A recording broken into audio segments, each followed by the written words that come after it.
Hi, folks. This is Mark Horstman, the co-founder of Manager Tools. Welcome to another episode of Manager Tools and a special episode of that, the last of the 3 annual re-releases of our Hall of Fame cast on performance reviews. The cast you're about to listen to is how to deliver a performance review. Once you've prepared it and written it, how do you go through the process of communicating it with your direct? Lots of details here, as always. As with the other cast, this was originally 2 parts, and we've pushed it into 1. I'll be back at the transition. Here we go. My guess is that delivering reviews is probably one of, if not the most stress-inducing, anxiety-producing events most managers go through each year. Only exceeded probably by getting laid off or laying someone else off. Yeah, I think and what's sad about it is it's much more stress-inducing for the people who are receiving it because the managers do it so poorly. And it goes back to something I told somebody a couple of years ago, Mike. I call it the Christmas rule, which is anything that you do once a year that's really important to you, like Christmas, is going to be stressful, right? You don't practice it. Right. Okay, it's like people playing golf once a month and wanting to be really good like the guys on TV. Not going to happen. So, yeah, I'm not surprised it's terribly done, but it is pretty bad. Of course, most managers that I know of don't mind giving positive reviews. So that's not the ones that produce the stress. It's the providing some constructive feedback during the review that presents most people with the difficulty. Yeah, but you know what's funny about that, Mike, is that everybody, even your good performers can get noticeable improvement out of a well-delivered review. So really what managers are saying is, I want my job to be easy, please, rather than I want to do the best job I possibly can. Sure, it's easy to give a review, but what you're essentially saying is, I'm going to not stretch my top people. Look, I would argue that you don't need to spend a whole lot of time on your weak performers. Spend less time on them. Say, look, I gave you you didn't meet expectations. Here are my concerns. Here's what I recommend you do. I'll be keeping close watching you. I care about you. I want to help you. And then figure out a way to spend more time with your top performers. An hour of your top performers at a noticeably better rate of value creation is much more valuable to you and your organization than an hour spent with your bottom performer. I don't mean to be Darwinian about it, but if a manager says, well, my top performers, they're easy. Well, why? Why aren't you spending the time thinking about how can I get the maximum out of them? What can I do to even make them more effective?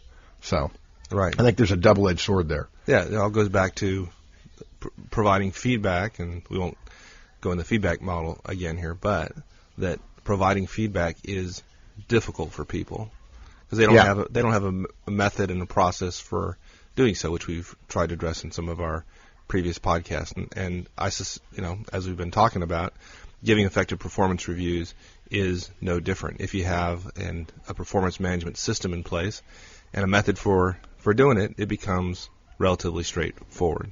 Yes. Yeah. Yeah. So, I think the 2 things are the relationship that allows you to lean on it a little bit in order to give the feedback and a delivery method. If you have those 2 things, then feedback works. Yeah. Okay. So, in the last 2 podcasts, we talked about how to prepare for and write performance evaluations. And today we're going to talk about delivery of that evaluation. Right. Well, let's first of all do some housekeeping from the last couple of sessions. We've gotten several emails, people saying, okay, you said there would be a self-evaluation form on the web, and there's not one there. We made an error. It was my fault in the last couple of podcasts. What we intended to say was this.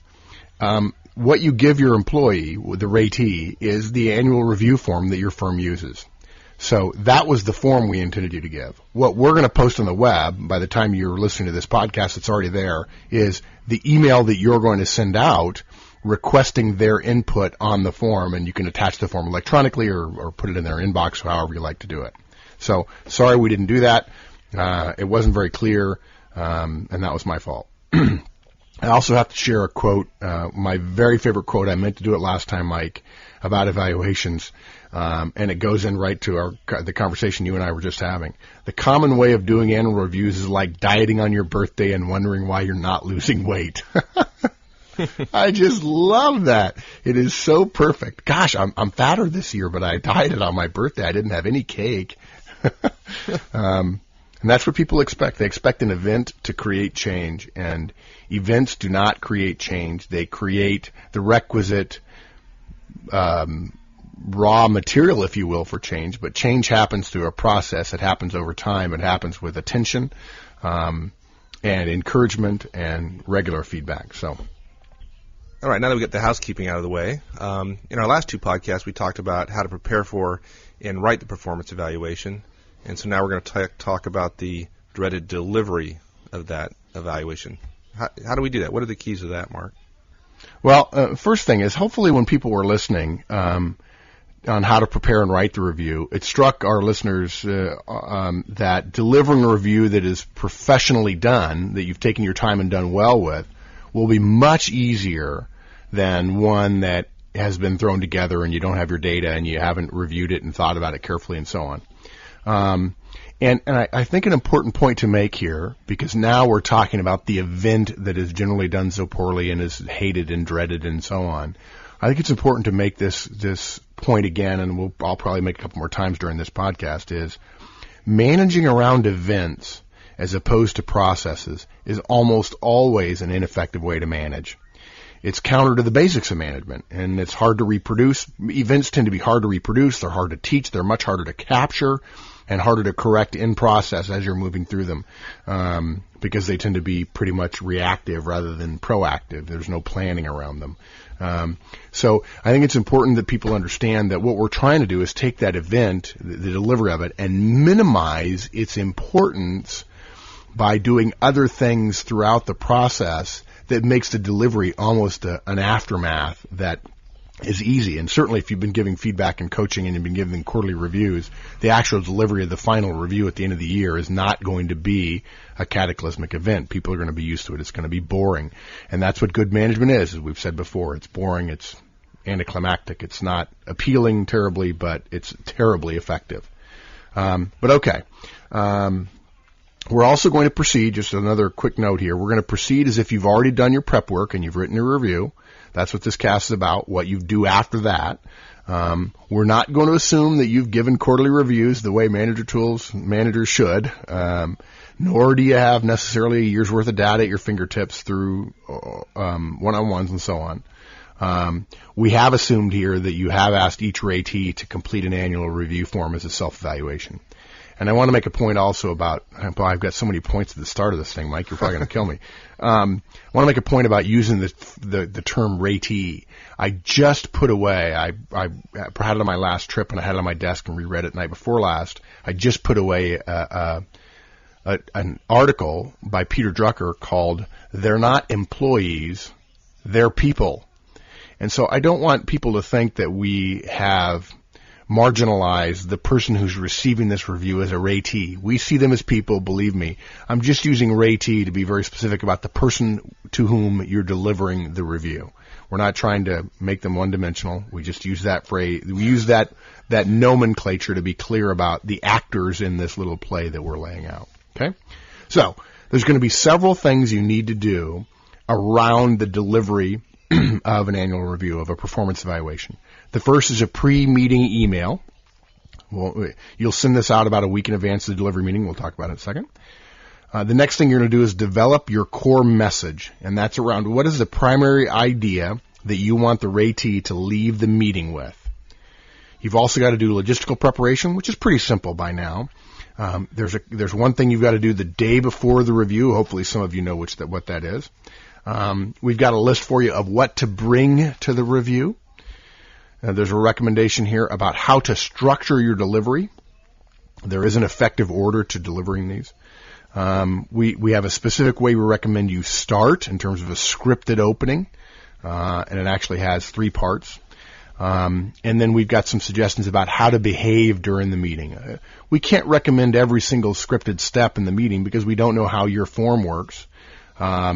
But nevertheless, we think it's effective to give some simple tips on how to be perceived as a good listener, how to be a good communicator during the meeting. So there are 8 steps that we're going to walk through. Let's start with step 1, the pre-meeting email. Really simple. About a week before you meet with each ratee, we recommend you send them an email reminding them of the meeting and covering the basics. Okay, there's a sample of this on the web. In fact, you're going to hear me read through the sample because reading through it gives you a great understanding of how we structure the meeting itself. No matter what your human resources department sends out, whatever standard communications are sent in the form of the organization or whatever are absolutely insufficient. This is a mail from you to the individual confirming your meeting and talking about what you're going to do, which I guarantee you your human resource department is not training you to do. And that's okay. Human resources does good stuff. They're just not doing this. Remember, this is part of this evaluation, this delivery meeting, if you will, is part of the overall performance management process. If you send this mail out, it's yet another thing you're doing in advance of the meeting to make the employee feel like it's a part of the process, and thereby minimizing the impact, the emotional impact, the fear and dread, if you will, of the actual delivery meeting itself.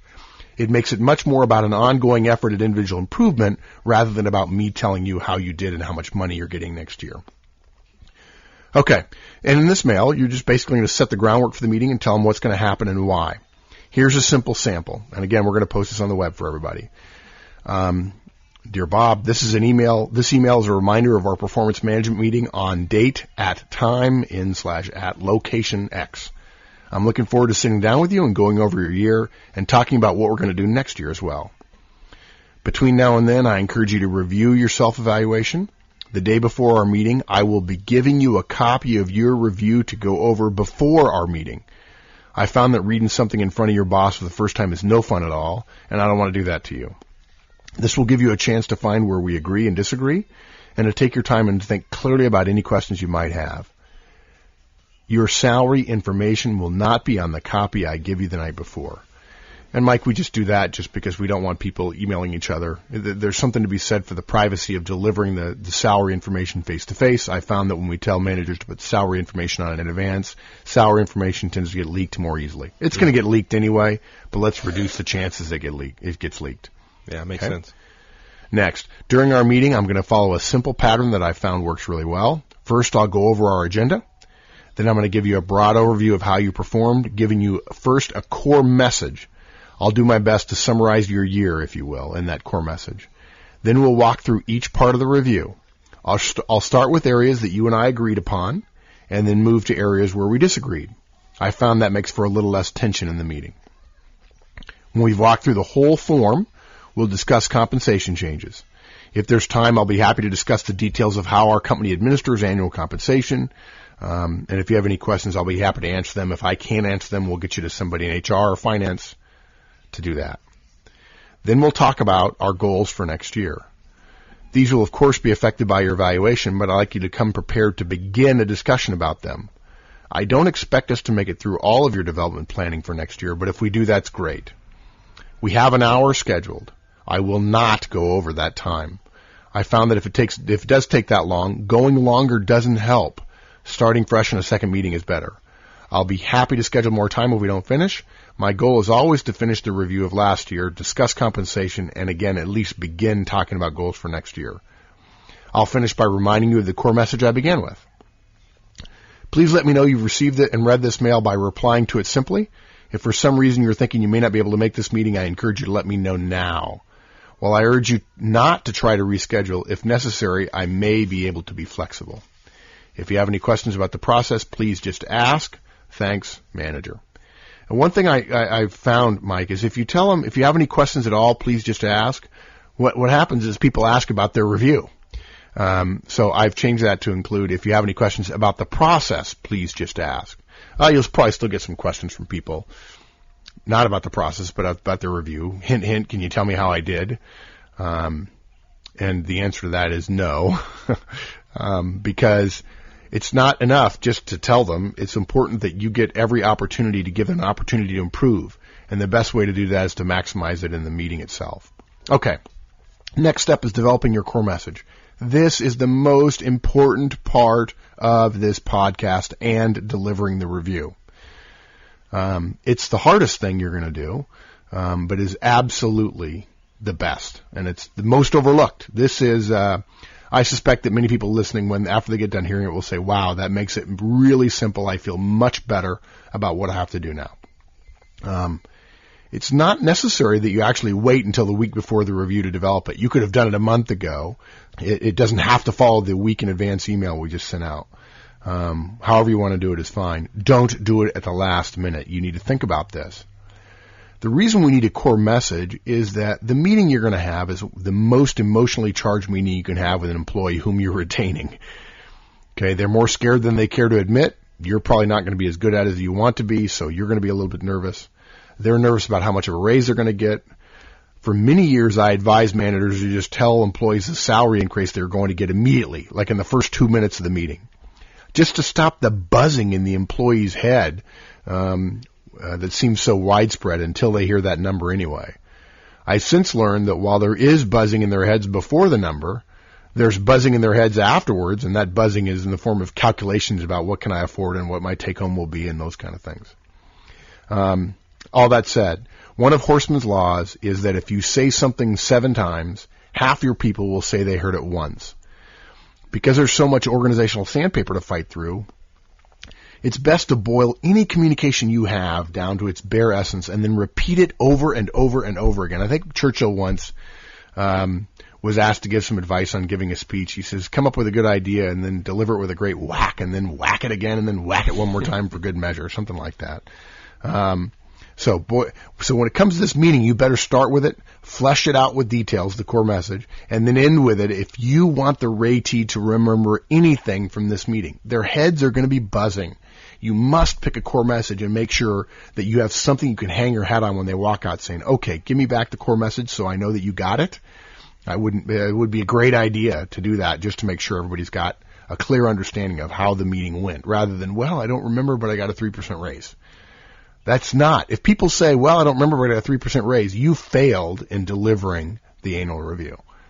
Does the fact that they're not going to remember anything from this meeting therefore imply that this is not the place to be giving people detailed feedback on their performance? Kind of help me understand a little bit the message there that we're giving people feedback on their performance. Obviously, it's a performance review, yet they're not going to remember a lot out of this process. So where's the balance between providing feedback and not?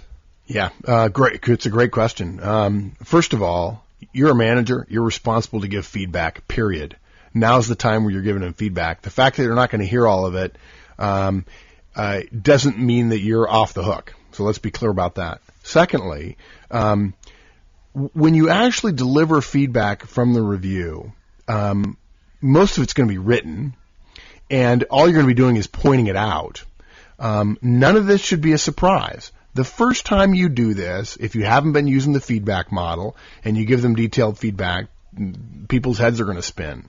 I don't know what came first, the chicken or the egg. So you can either do it and expect their head to spin after this meeting and have them not hear it and then start doing feedback, or you can get them used to feedback in advance, and then when you give them feedback in this meeting, it should be tolerable. They should be able to hear it. They're going to be able to take away the review, and they're going to study it. I'm not saying they won't learn some stuff, but they're probably not going to learn a lot from you in the meeting. So I think that's important. That's why there's documentation, at least in part, is so that they have a record of what you actually told them. Did I answer your question? Yeah, I mean, it strikes me that why this process is so difficult for most people is that a lot of managers believe that the annual review is the place that they do give feedback, and given what you said, that they won't remember anything coming out of it, it's terribly ineffective as a mechanism for doing that. Yeah. So, oh, it is. Yeah, it is. That's why you have the core message. And the core message, as I'm about to share with you, is not about the details. It's about performance and what it means for the future. So let me cover that. The core message has 3 parts: the rating, the result, and its ramifications. Now, I admit I chose that last word just to complete the alliteration, RRR. This is the 3 R's. But you'll just have to accept it. If you want to use a different word, use whatever word you like, whatever word works for you. By rating, what we mean is their overall score on however your organization rates people. It could be met expectations, it could be superior, it could be top 10%, it could be failing to meet, it could be below standard, whatever. Wherever you are, your firm has a final ranking or overall title, most likely, that each employee gets, we're betting. If they don't, use your best judgment and come up with an adjective or two, or an adjective or a two-word phrase that captures this ratee's performance relative to whatever standard you want to come up with. So that's what you start with. Next comes the result. I really believe this is a distinct advantage for those of you who are listening. Essentially, this is where you tell the ratee what you believe their performance earned them in terms of their career and their job/position. Okay? Another way of thinking about it is, okay, you did this well. Here's what this means in terms of your job and your responsibilities. Now, there are 4 primary result classifications: promotion, vertical growth, horizontal growth, and no change. Let's cover each one, and then I'll briefly touch on some special cases that exist. But first, before I do that, I have 2 notes I want to share. First, generally, these 4 result classifications we're talking about relate to the kind of evaluation ratings most companies have. If someone were considered superior or some equivalent high-level evaluation category, promotion might be a possible outcome. On the other hand, it's possible you could get a result of promotion even though you have just met expectations, as an example. The results do not follow precisely the ratings in every case. Heck, some companies have 8 or 9 or 10 ratings. There are plenty of cases where someone who meets expectations and you recommend them for promotion, or where someone who is clearly superior has no change or gets only vertical or horizontal growth. It depends on you, your analysis of their situation, them, your company, career, and so on. Do not assume that there's a linear one-to-one relationship to any company's ratings. There's not. You could easily have 3 or 4 different possible results with each given rating, depending upon where they are in their career and jobs and promotion and the industry you're in and so on. Whether there's a recession, all kinds of things. Okay, second note. Hopefully you see the power of this technique in terms of communicating your core message. I've really seen it, Mike. I've seen it fundamentally change the way a review happens from how much am I going to get in pay next year to here's how you did, here's what that got you, and here's what that means for next year. By communicating them in kind of in one paragraph, one sentence in that core message, it makes it much easier to see the overall conversation as being part of a process about performance and not about a salary adjustment. It really does make a difference. Yeah. Okay, so let's talk about the 4. First, promotion. Obviously, this is usually reserved for superior performers, but there are plenty of cases where a more middle-of-the-road performer might have earned such a result. Remember, this result is your communication to the ratee about what their rating actually means professionally for them in the next year. It's possible that you can't by yourself promote them, and all this would mean that you believe they're ready. In other words, if you gave them that promotion result, you believe they're ready, and you'll work with them, your boss, and HR probably, to find a suitable position to promote them into. Yes, it's possible you could be setting yourself up for failure here.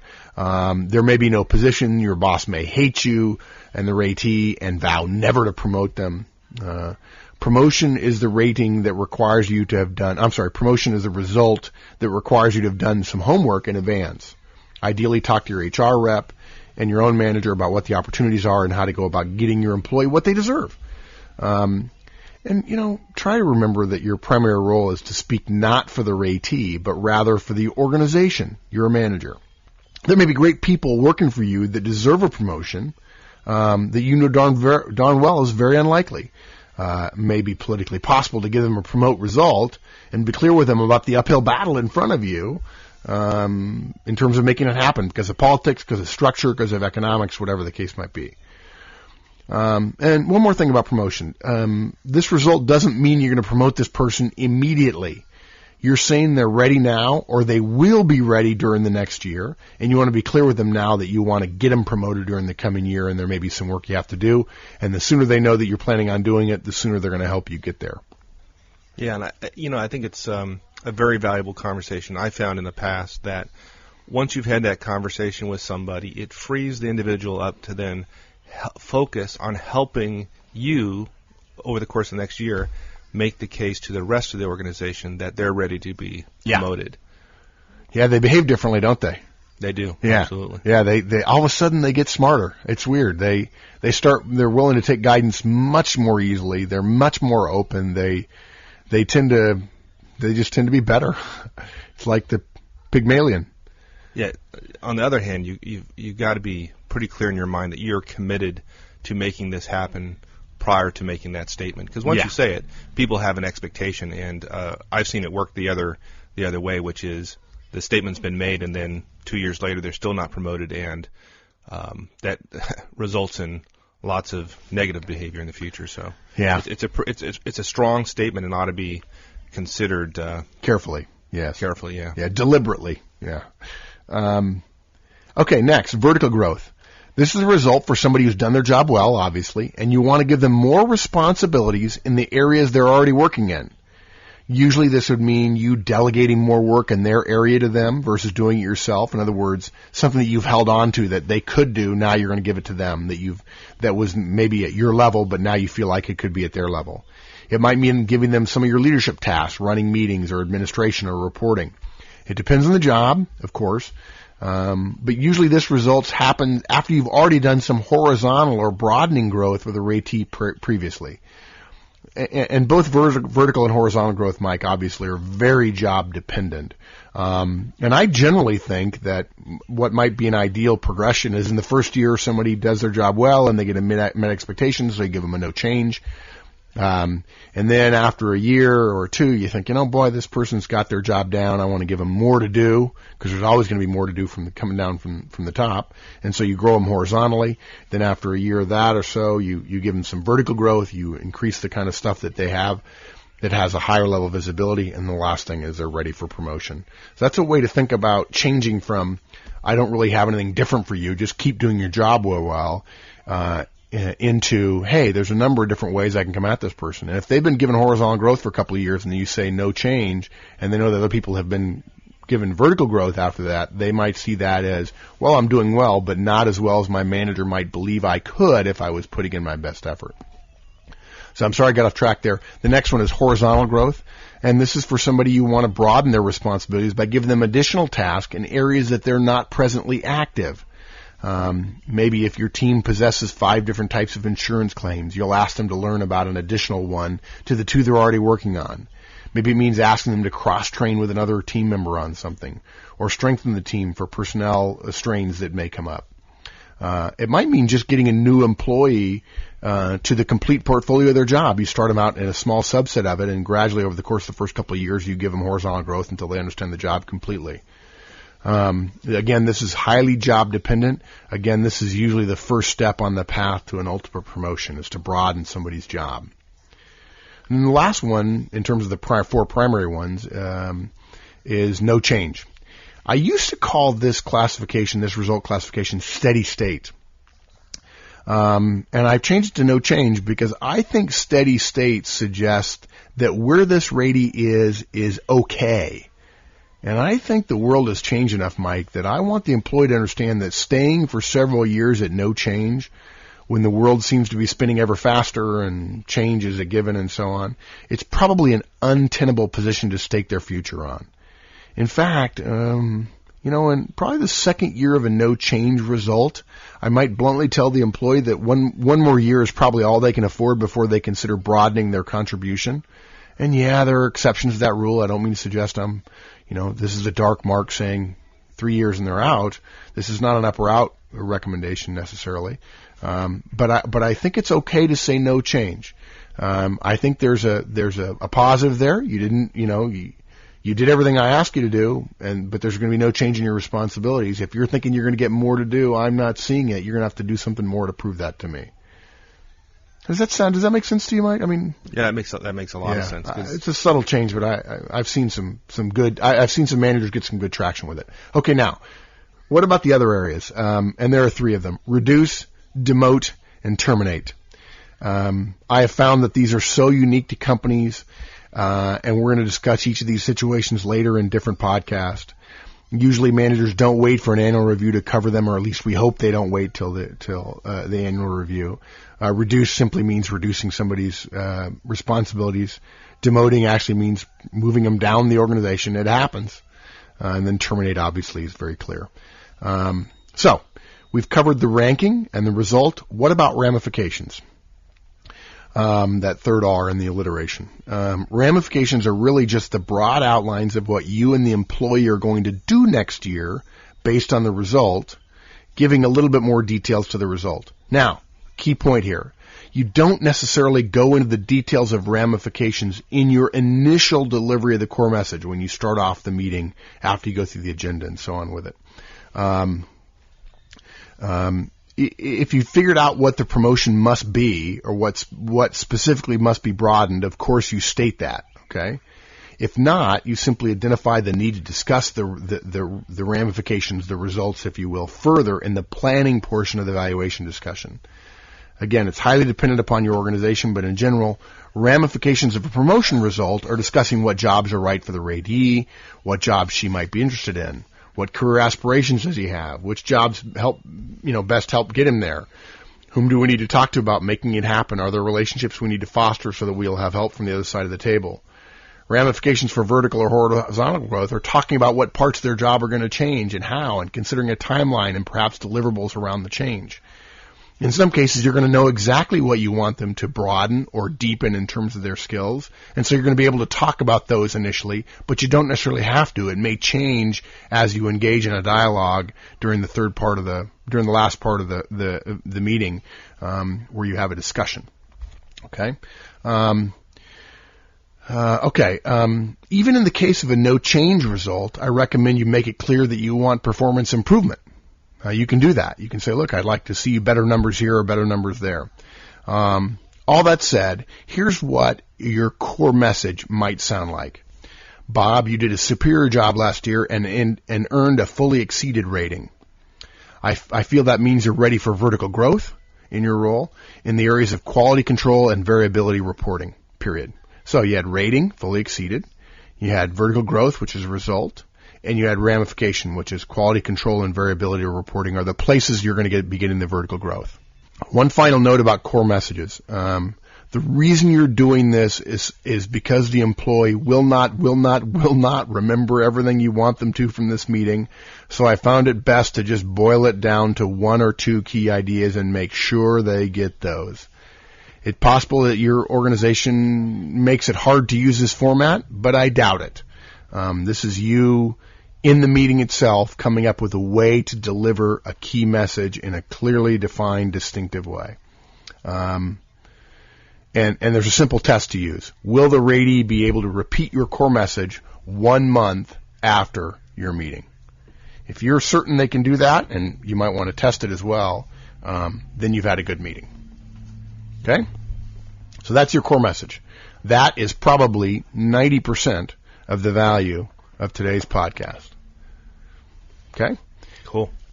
One thing that struck me about, I asked earlier about the whole feedback question, about whether the balance between feedback and how much feedback you can give. But one thing that struck me is that about this core message is really this is setting up the framework for all your performance management system activities over the coming year. I mean, and that it's to me it's almost more about the future than it is about the past. Yeah. Certainly the past is informing the future, but that's the value of the review, is setting up the following year.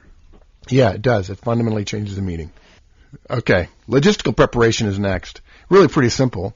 You've got to reconfirm that you still own whatever meeting room you've scheduled. And something else I don't think I mentioned before, Mike, is that if there's a window in which you're supposed to deliver these meetings, like in the month of January or from December 15th to January 15th, do them at the front end of the window. The sooner you do them, the sooner your team will be done with them, and they'll be able to get back to work. The later you wait, the harder it is to get done, the more other people you'll be competing with for your boss to sign off on them. Get them done sooner rather than later. Yeah, the added stress of trying to rush it at the end is not. Everybody does it, and it's embarrassing. It actually is embarrassing. It implies that you're really not ready and you're rushing to meet a deadline. The same thing you don't want them doing when they produce a project for you. And this is important. This is their addiction to food, clothing, and shelter. We don't want to mess. We want them to perceive us as being totally professional and ethical about how we handle this critical process and this particular meeting in the process. Okay. Also, if I haven't already said it before, you don't want to be scheduling these meetings first in the morning or last in the day. People say, well, I want to schedule my tough ones for the end of the day. No, you do not. People rushing to get into work first thing in the morning will not be at the best, and if they're going to be late, it's going to freak them out, and they're going to panic. And those worrying about childcare at the end of the day will not be in a mood. They're going to be, not going to want to be asking questions and so on. So don't do them at 8 in the morning and don't do them at 4 in the afternoon. Do them in the middle of the day. If that means you can only do 3 a day, well, then only do 3 a day and figure out how to do it. And if you can, and if you're wise enough and bold enough, I recommend you sit on the same side of the table as the desk, same side of the table or desk as the ratee. It's easier if you're in a conference room, obviously, than at your desk across a T on your desk or whatever. As a friend of mine once said, what if they hit me? Well, if you're worried about them hitting you, the table's not going to stop them. The table being between you and them is not going to stop them. It's a nice gesture to be on the same side of the table as they are. Now, another key point, learned this from a guy named Leonard Whiteman, one of the greatest managers I've ever known. It is one of the truly beautiful competitive advantages that manager tools managers have over other managers. I'm not suggesting it's a competition, folks. The one thing you must do on the day before any review meeting you have is give the ratee a copy of their review form, of course, minus pay information. Okay? This is so simple and so powerful, and so many people don't do it. Don't ask the employee to read their review for the first time in front of you, frantically looking for stuff to challenge or issues to unearth or where's the pay number. If it's going to be bad, there's a chance they might cry. Yes, it might happen. Yes, it does happen. Why make them do that in front of you? Why make them have their entire emotional lifespan play out in 30 seconds or 1 minute in front of you? Regardless of whether it's good or bad, the most important point you want to communicate, your core message, is going to get lost if they're not focusing on you during the meeting because they're so busy trying to read between the lines and understand what it was that you did. Don't give it to them first thing in the morning, or they'll come to you with questions during the day, and you'll end up giving them the review in the course of the day before it's supposed to actually be delivered during the meeting.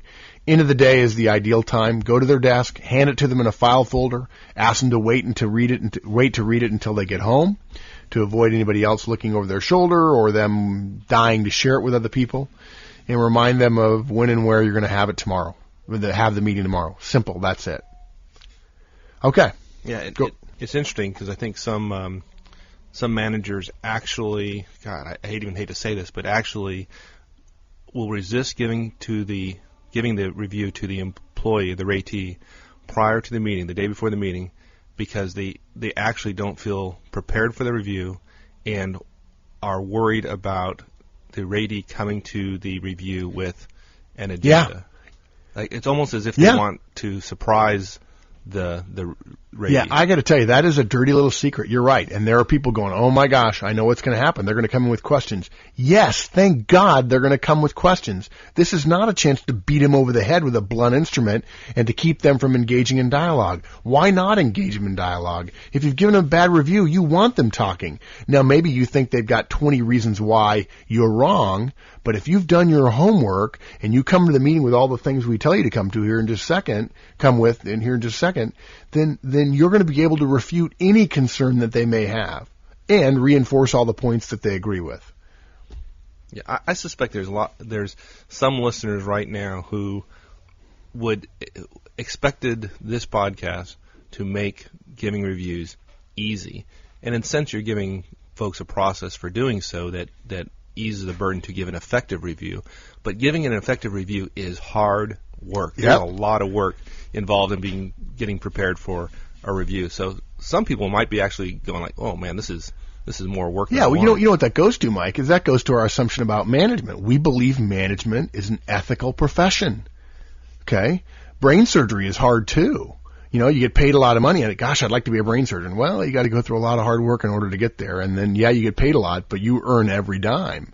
Yeah, it is hard work to do this well. If you hear this stuff and go, gosh, this is going to be hard, then you may not have what it takes to be a manager for the rest of your life. If you hear this stuff and say, wow, this is going to make things better, It's going to be tough for me, but after you get done, after you do this a few times, it will become easy because it'll be your way of dealing with it rather than a fire drill every dang year. It's just a matter of seeing it as a professional obligation and stepping up and doing it the right way. Well, I suspect 99.9% of our listeners don't fall into the category of people who aren't willing to put the work in. You know, they're listening to our podcast every week. They're going to the trouble of downloading, listening to the web, so they've already dedicated themselves to improving their management skills. So yes, and they're catching every error I make, which I truly appreciate. I love it when people say, "Hey, you said you're going to have something on the web about this, and I haven't found it." I'm like, gosh, we said that wrong on the podcast. That was part 1 of delivering performance reviews. I hope you've been taking notes. And again, a license will get you those show notes and the historical archive of all of our show notes. Over 1,000 podcasts. Please don't print them all out in the same place. I think it's more than 5,000 or 6,000 pages of guidance about how to manage. And if your question wasn't answered, we have a lot more casts that we filled out the area about creating and writing and delivering performance reviews on our website. Come see us.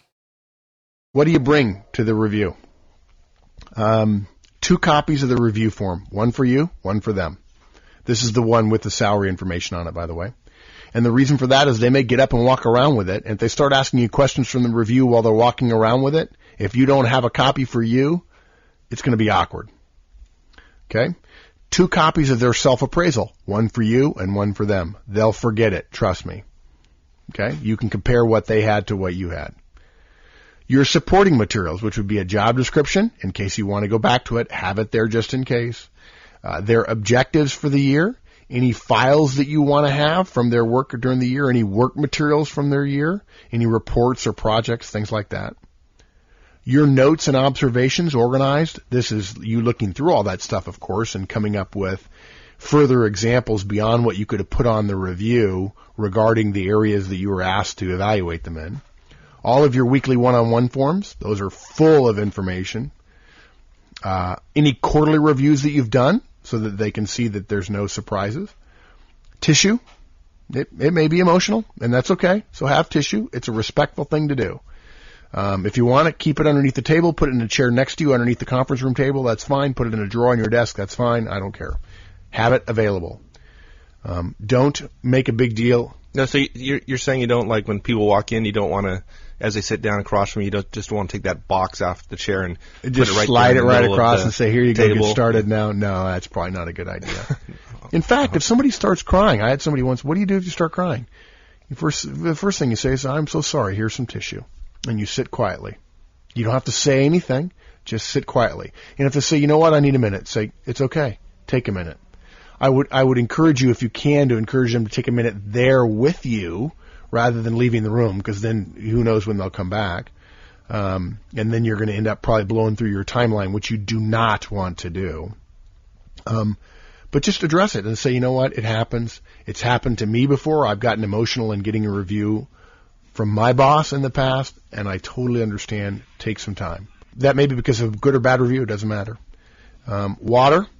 If they get choked up, they're probably going to want water to drink after the fact. Having a nice pitcher of water with a nice glass is very helpful. And then a watch or a clock. I like a clock that you can put on the table that you both can see. The ratee will naturally self-regulate if they look at the same clock that you do. If they don't know that you can see the clock they're looking at, they may not think that you know what time it is, and so they'll take as much time as they possibly can get. Yeah, I'd recommend it not be one of those chess clocks. Yeah. That would send yeah, that's that's good. And again, there's nothing wrong with cutting the meeting off after an hour. You're not going to be terribly effective in the next hour of your meeting. End it at an hour and reschedule for more time. Okay, so that's what to bring. Excuse me. Now, how do you structure your delivery? In your preparation of the review you've done, you'll have noted where your evaluation of the ratee differed from their own self-evaluation. Rather than going through your eval form from top to bottom, go through the areas that you agree with them first. When you've done this, excuse me. Do you have a cold, or is that a result of only getting 2 hours of sleep last night preparing for this podcast. Thanks for rubbing that in, Mike. I spent some time with my family and stayed up late. I think it's important people understand that the effort you put into it. This is good. That's good stuff. I'm glad people are benefiting from it. That means a lot. No sense in if you're going to do something, might as well do it well. Yeah. And we couldn't do it if we didn't do the preparation. We're not just throwing this off the top of our heads. Obviously, we've been studying this stuff for years. I've made plenty of mistakes getting to this point right here. Thank you very much. So in your preparation, you'll have noted where the ratee and you differed. You go through the areas where you agree first. By doing that, you get more comfortable in your delivery. You've gotten more comfortable with them in the room, with you doing all this. And so it'll be easier to address areas of potential conflict after you've gone through all the areas you agree. And there'll be plenty of areas you agree, I'm sure, unless you're just wildly divergent, in which case it's probably because you haven't been giving feedback and coaching and one-on-ones throughout the year. Okay. During individual sections of the review, when you're talking about areas of performance or behaviors or competencies, whatever it is your company calls them, the way to deliver the message in that area is to think about it as nothing more than feedback. We just modify our delivery a bit. We're going to have the three components, behavior, results, and confirmation, and it's going to sound something like this. Bob, I rated you as exceeded expectations in customer service based on behaviors such as your handling of Chris Jackson situation in March, the leadership you showed the team on the improvement project, and your high-quality scores on the unannounced forms review. Do you agree with that? I'm going to get agreement on each section if I possibly can, okay, as I move through the areas of agreement.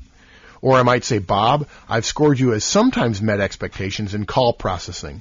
I base that on behaviors like you're only meeting our volume quota 65% of the year, you never met the quota in any one given month, and during one 3-month period, you didn't make it during a single week. And a key point here, I'm sorry, go ahead. How important is the agreement on the feedback you're giving them, and what do you do if you don't get agreement? Good. Two good questions there. First of all, the agreement is important, but it's not critical. In other words, you may not get agreement from them, and that is in part because you don't need it, okay? And because you're only halfway there, and that goes to your second half of the question, is what happens if you don't get agreement? Remember now, what you have on the review is not everything you have in terms of data on this particular employee if you've done your homework, if you've prepared and written a good review. You've got more stuff in terms of one-on-ones and your notes, which you've categorized, hopefully, according to the review, with more data in reserve. So you go through 2 or 3 comments that maybe you've written 1 or 2 down. Let's say you've got 1 or 2 examples for their rating on the review form, and then you mention one other, and you ask if they agree, and they say no, and you say, well, okay, let's talk about that. Why don't you agree? And you always want to ask them, if they express disagreement, you don't want to beat them over the head with more data just yet. You want to say, why don't you agree? And probably what they're going to say is, well, you're forgetting about John Smith, or you're forgetting about this, or you're forgetting about that. And the correct response is, thank you. I did include those things, and let me add a few more things, though, that went into my thinking. And then you give them 3 or 4 more comments that support either positively or negatively whatever rating it is that you particularly gave them. You don't have to ask for agreement the second time. Okay? And what you're hoping to do is get agreement so you can move on. If, in fact, it's an issue, and usually this won't happen until later in the session, of course. If, in fact, it's an issue, all you want to do is point out, okay, they have an issue, and you're essentially telling them, and I've got more data here, and my data is going to win. So I don't ask a second time whether or not they agree. I might say something like, I hope you can see it from my point of view, based on this data, why I drew the conclusion I had. Let's move on to the next topic. Did that answer your question? Yeah. Yeah. I'd suggest that those managers go into the review with the kind of information you're describing. Immediately get membership in the 99th percentile manager club. Good one. Yeah, you simply can't have only the behaviors on the form as evidence. You've got to have more evidence as backup. You've got to have it written down elsewhere. This is really, again, this is the way to cut off potential problems and disagreements. So you say to them, let me give you some more data that caused me to come to the conclusion I did. I'm referring to you achieving only 50% of quota in 18 weeks over the year. That's below standard for even new representative. Having this backup data, Mike, is so powerful. And again, it just significantly reduces the chances for that contentious meeting that everybody's trying to avoid.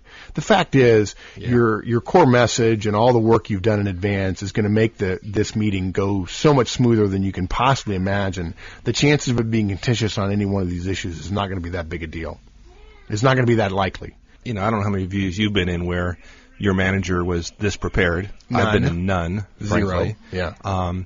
But can you imagine the reaction on the subordinate's face when you walk in and have this kind of data and conduct the review this professionally? You know what's funny? This is management. You know what? People have been living in a dream world thinking that what they're doing day to day is management. It's not. It's being a boss. What we're talking about here, this is management. Yes. Powerful. Yep. I love the distinction between being a manager and being a boss. Peter Drucker says great. management is a profession. Well, if it's a profession, then you're a professional. And professionals in meetings like this, which is a critically important meeting, got to be one of the top 10 most important meetings you have all year, if not top 5 or even top 3. A professional knows how to address, knows how to handle, has a plan for, and delivers his top most important meetings every single year. No question. Yeah. Okay. So that's structuring the delivery. Now, how do you actually start the meeting itself? We've already alluded to this above, and it has 3 parts: the agenda, the ground rules, and the core message. And the agenda, it's real simple. You run down what you're going to go through: the core message, the form agreements, the form disagreements, compensation, and next year's performance planning. For ground rules, I recommend some simple basics, and I do recommend you go ahead and state them up front. It's not rocket science what we've got here. They're simple. Start and end on time. Future meetings are fine if we don't finish, and we'll schedule them when we're done if we don't finish. We're going to stick to the agenda we just covered, I just walked through. No comparisons to other employees. Everybody else sees it differently. Everybody sees everybody else differently. It doesn't work. We're not going to do that. Stay professional. That means polite conversation, no personal attacks, no raised voices. Either of us can end this meeting at any time or take a break if necessary. Active listening on both our parts. Questions are encouraged. I reserve the right to move on if we seem to be stuck. We can always come back to an item if we have time or at a later meeting. No cell phones or pagers. No calls taken or made, period. If an employee sat across from me and checked their pager while they were in a meeting with me about their annual review, I'd be very disappointed. I understand about families, but there are plenty of times where an hour, this is one of those times where an hour is well worth it. And then the third thing is, of course, the core message, and we already went through that. Rating, results, ramifications. Right there in the very beginning. Bang. Okay, the last thing we're going to talk about is how to behave, Mike. And again, we're really getting into the subtleties of each manager, the company, the form, and everything else. But we do have some general recommendations. Simple. Smiling, using first names, very, very powerful. Okay? I would add to that if you go into this believing it's going to be okay, and that no matter what happens, even if the employee threatens your life, you smile and you say, I'm sorry you feel that way, or I'm sure we're going to get through this.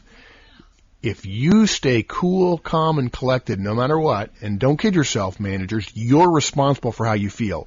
The employee doesn't make you feel anything. I'm sure I've used my umbrella story. They're poking with an umbrella, but you're getting mad. If you get mad all by yourself. You own your emotions. You're responsible for your emotions. Go ahead. I don't think you've shared the umbrella story, to be honest. You've alluded to it several let's share times, it but now. I don't know that you've ever told the story. Maybe I'm wrong. Got on an elevator once. Actually, it was out at Pebble Beach, believe it or not.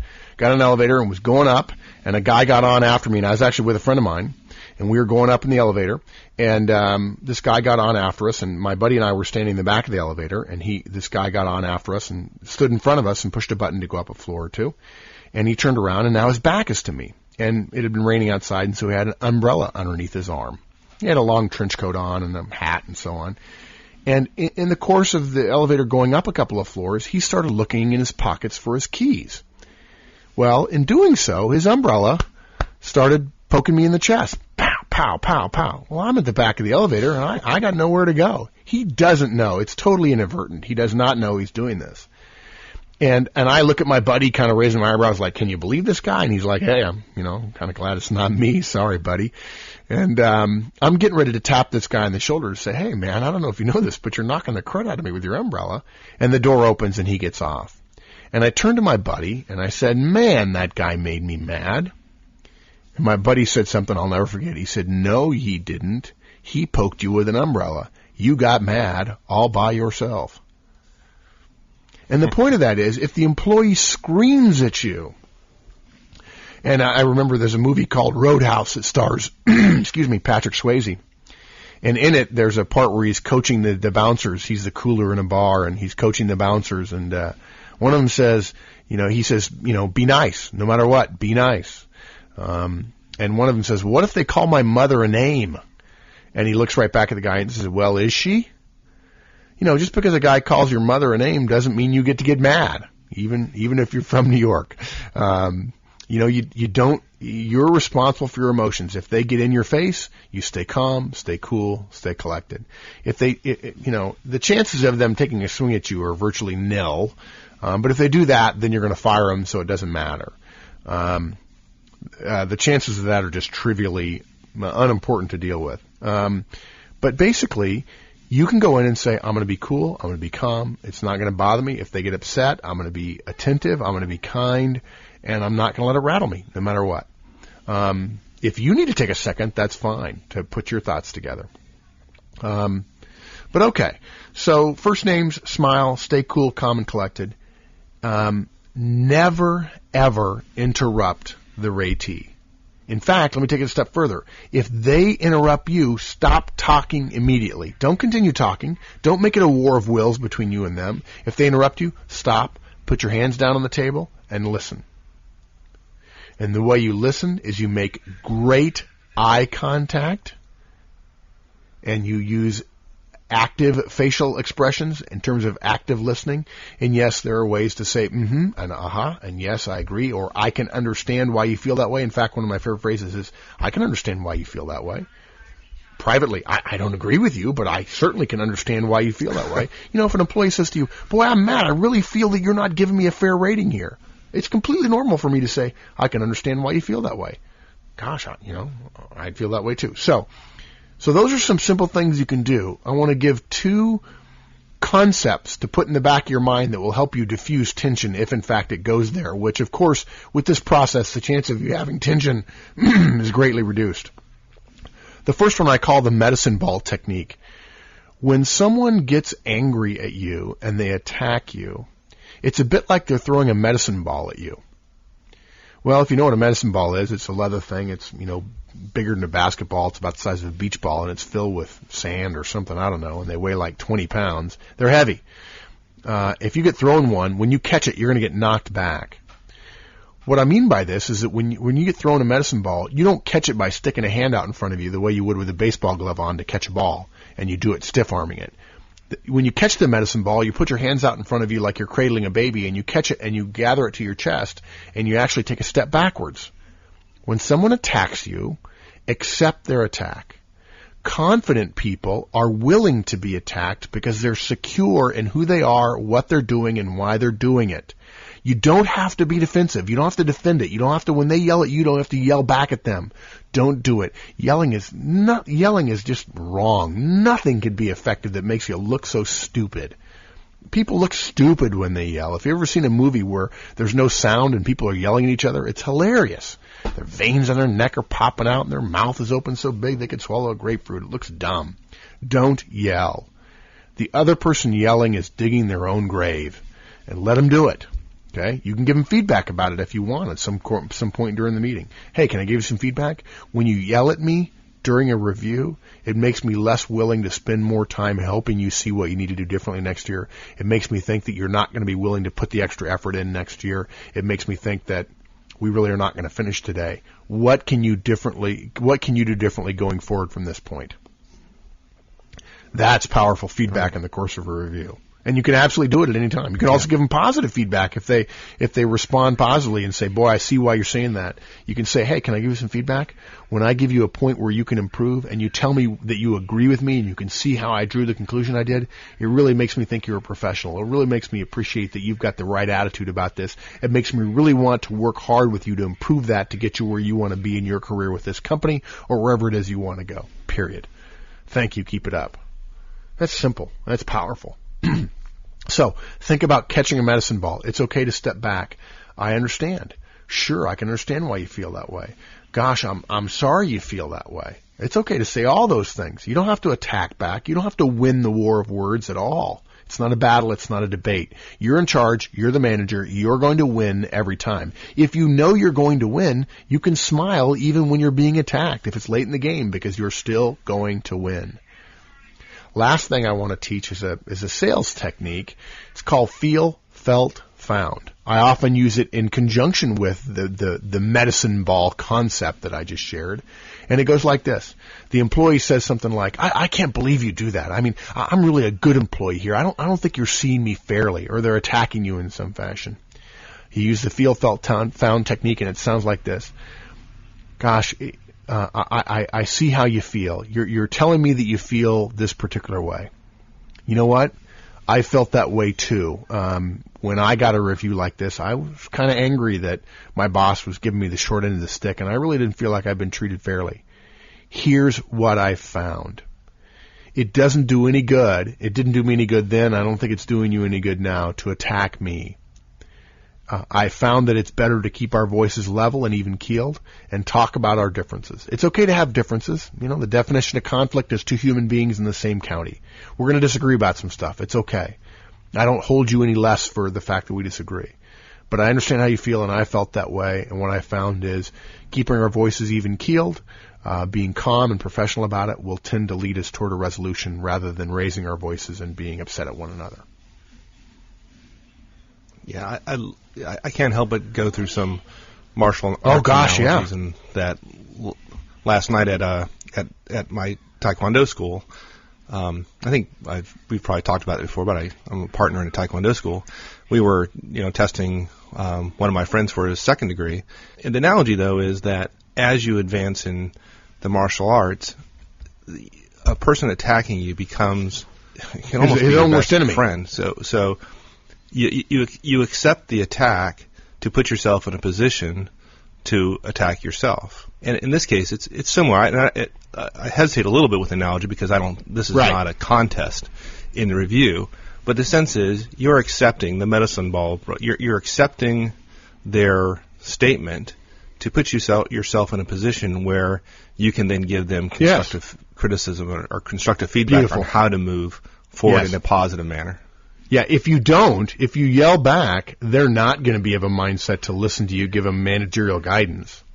But if you behave like a professional, if you behave calmly and rationally and in an even keel, they will tend to come back down to your level and then be more likely to hear the other suggestions and recommendations you have. Remember, the whole purpose of the core message is to get them thinking about next year, to think about performance. And if all you're doing is fighting over last year because you're raising your voice too, you're not going to have a good meeting talking about what the plan is for next year. You're just not doing your job. In fact, Mike, it's interesting you mentioned that because I was just looking at a book on my bookshelf called The Magic of Conflict. It's about a martial arts instructor that talks about the fact that it's okay to be in conflict with other people, and you can actually that there's energy in that conflict that can be rerouted in a positive way. It's a great book. Yeah, and to make my analogy even clearer, I wish I had said this earlier. Is when I say accepting the attack, probably I have a visual in my mind that most people obviously do not. But when I say accepting the attack, is a junior level person, a junior black belt, for example, will still be at the point in their development where they're blocking attacks. As opposed, when I say accepting, there's techniques for taking the strike, redirecting it, and instead of being farther away from the opponent, you're closer to the opponent. So you're actually accepting. When I say accepting, I mean moving closer to the individual. And so I think by accepting this people's somewhat negative or hostile feedback and accepting it, you actually end up moving closer to him or her and then putting yourself in a position that you can influence them in a more positive way. Yeah, fundamentally, that's the exact same principle that I've got in my head when I'm talking about feel, felt, found in the medicine ball. Yep. Yeah, you're attempting to build a relationship even when they're attempting to tear it down. There's no excuse for a manager ever tearing down a relationship, and so you must be willing to do the hard work even when the employee is emotionally not comfortable doing that. Yeah, that's powerful. Again, 99th percentile. There you go. Manager club. And that's it. That's the 7 steps. We started with the email, pre-meeting email, developing the core message. That's the key lesson. That's the 900-pound gorilla in this podcast or two. Logistical preparation the day before. Got to give them the review the day before. What to bring. We gave a list. How to structure your delivery. Talking a little bit about using the feedback model to think about how you talk about each portion of the review. How to start in terms of kicking off the agenda, and how to behave during the meeting. Obviously, it goes without saying that to wrap up, you probably want to repeat your core message, thank them for coming, and of course, if you need to, schedule another meeting. And that's it. Well, great. We got a couple, we're early on in the process, so hopefully we've covered preparing and delivering reviews early enough for people to actually apply that. I hope so. This year. We also have time, I think, for folks to give us some feedback and ask questions and allow us an opportunity to come back and clarify things that we weren't, clear on. So, I'd encourage folks to send us some feedback on email or at the website, and we'll come back and cover areas that maybe we weren't clear enough on. Thank you. All righty. Thanks, my friend. Bye. We'll see you. Bye. Thanks for joining us today. We hope you found today's podcast useful. As we noted earlier, we have a couple of weeks available to cover specific questions about preparing and giving performance reviews that we may not have covered in today's show. So please take the opportunity to send us an email with your questions. You can reach us at show@manager-tools.com. Also, please note that our members-only podcast will be delayed by just a bit. Mark came to Virginia this week to work with me on the January show, but before we got to the registered members show, he decided that he'd rather hang out in my basement with pneumonia than work on a podcast. Now, he's recovering quite nicely, but he's not quite yet ready to record again. So, with that, thanks again, and we'll see you all again next week.